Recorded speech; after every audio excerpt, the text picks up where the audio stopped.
Chapter 21. Something about the past. During holiday week, the boys took occasion to tell their uncle all of the particulars concerning the tramp called Buddy Arnold Baxter and his son, the bully. It is needless to state that Randolph Rover listened to their story with interest. "I would like to meet this man with a scar on his chin," he said. Speaking of him reminds me of something that happened years ago." What was it, Uncle Randolph?" questioned Tom. "Your father had an enemy who had a scar on his chin." "What?" cried Sam. "Could it have been this Arnold Baxter?" "Hardly. Although such a thing is possible, this man was a Westerner, and laid claim to some property owned by your father. They had a quarrel, and the fellow shot your father in the arm, and then ran away. I never learned of any of the particulars." "Arnold Baxter and this Buddy spoke about a mining claim and about some papers," burst out Tom. "I'd like to wager he is the same chap." "If he is, you want to beware of him," responded Randolph Rover gravely. "He is your father's deadliest enemy."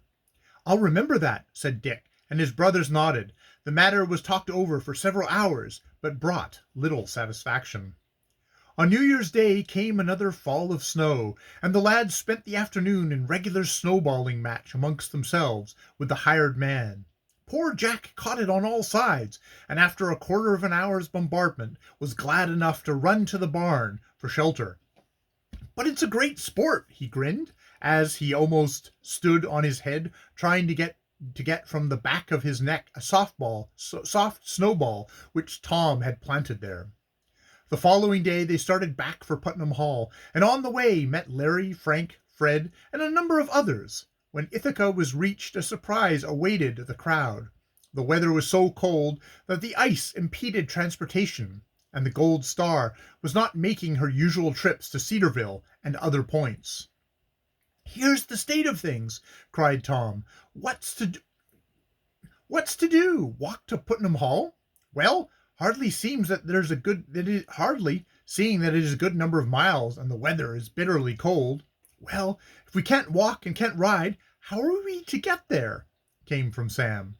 "That's a conundrum, Brother Bones," laughed Larry, imitating a Negro minstrel.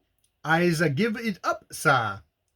"It's no laughing matter," said Dick. We might stay in Ithaca overnight, but traveling may be no better in the morning."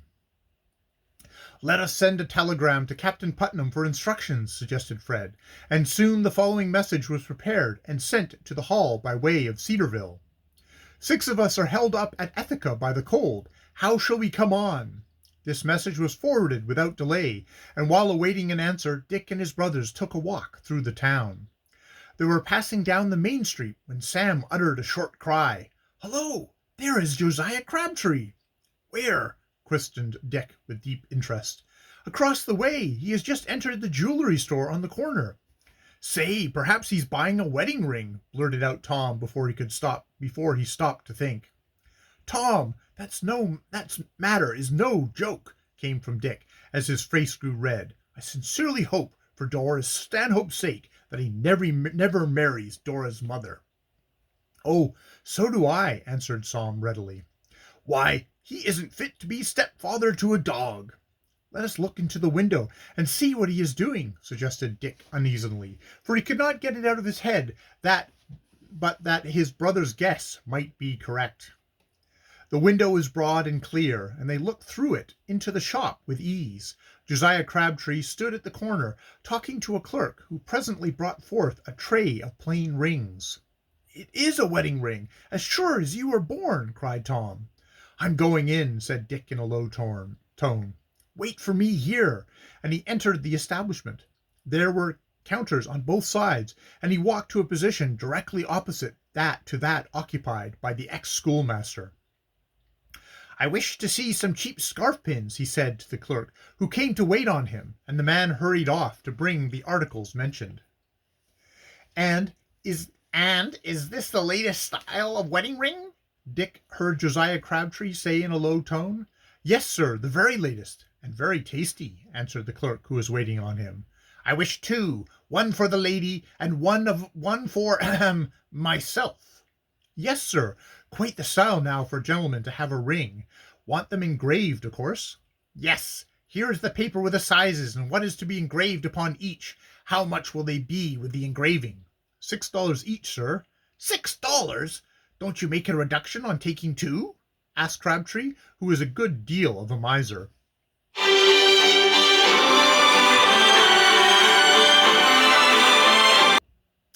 We can throw off $1 on the pair, answered the clerk, after consulting the proprietor of the shop. I didn't expect to pay over $10. We can give you this style for $10. No, I want the latest, to please the lady. Humph, muttered Dick. You'll never please Miss Stanhope with any ring. $11 is the lowest we can take. And when will the rings be ready for me? Day after tomorrow. We might do them quicker, but we have a great deal of engraving ahead. Day after tomorrow will do, for I do not wish them until next week, answered Josiah. Here is my card. I am stopping at the American House in this city. Yes, sir. Do you want the rings sent? No, I will call for them, concluded the ex-teacher, and hurried from the place. Sam and Tom saw him coming and dodged out of sight around the corner. Dick had taken all what that was said, and had in the meantime picked out a cheap scarf pin which cost but 10 cents. As soon as Crabtree was gone, he paid for the pin, shoved it into his pocket, and rejoined his brothers, to whom he told the particulars of what had occurred. He intends to marry Miss Stanhope next week, he declared bitterly. I would give almost all I'm worth to stop that wedding. Gracious, but you think a heap of Dora, said Tom slyly. Well, I don't blame you. She is a splendid girl. Eh, Sam? That's right, answered Sam. But Dick, why not put up a job on old Crabtree? What kind of job? Find out just when he wants to get married, and then send him a letter from Yale or some other college requesting him to come on at once if he wants a certain position. That will cause another delay, and maybe Miss Stanhope will get sick of him. Oh, if we could only do something like that, cried his eldest brother quickly. I wish I could send him away out west. We'll manage it somehow, put in Tom. Sam, what a wonderful ideas you have for your years. Oh, I take after my big brothers, answered the youngest Rover modestly. Late in the evening, a telegram was received from Captain Putnam. Remain in Ithaca overnight at the American House. We'll send word of how to get here in the morning. The American House, ejaculated Dick. That is where old Crabtree is stopping. If only we could have some fun with the old chap, sighed Tom. The 6 boys marched to the hotel in a body, told their story, and showed the telegram to the clerk. All right, said the clerk. We had cadets stop here before. I have a big room on the 2nd floor with 2 large beds in it. Will that do? That suits me, said Larry. Is Mr. Josiah Crabtree stopping here? Questioned Tom. Yes, he has the room next to the one I mentioned. His is number 13. Yours will be number 14. All right, thanks, answered Tom dryly, and immediately began to lay plans for playing a joke on the old teacher. We don't want to let Mr. Crabtree know we are stopping here, he said to the clerk later on.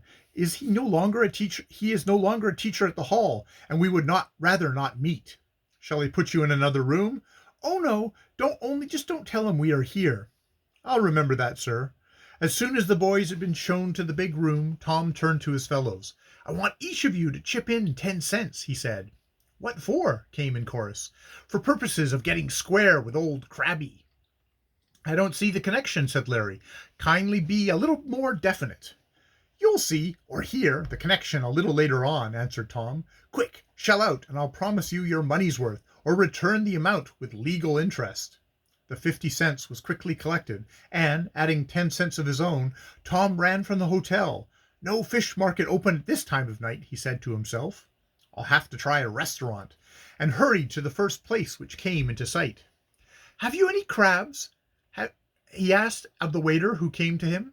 Yes, sir, very fine, sir. Want some soft shell, sir? I don't care whether it is soft shell or hard as rocks. I want live crabs, the most active kind you have in stock.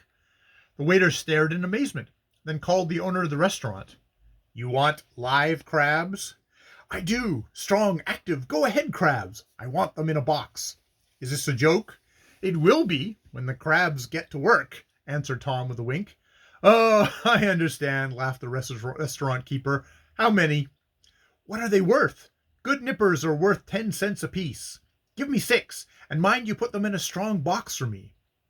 5 minutes later, Tom left the restaurant with live crabs tucked safely away in a shoebox under his overcoat. End of chapter 21.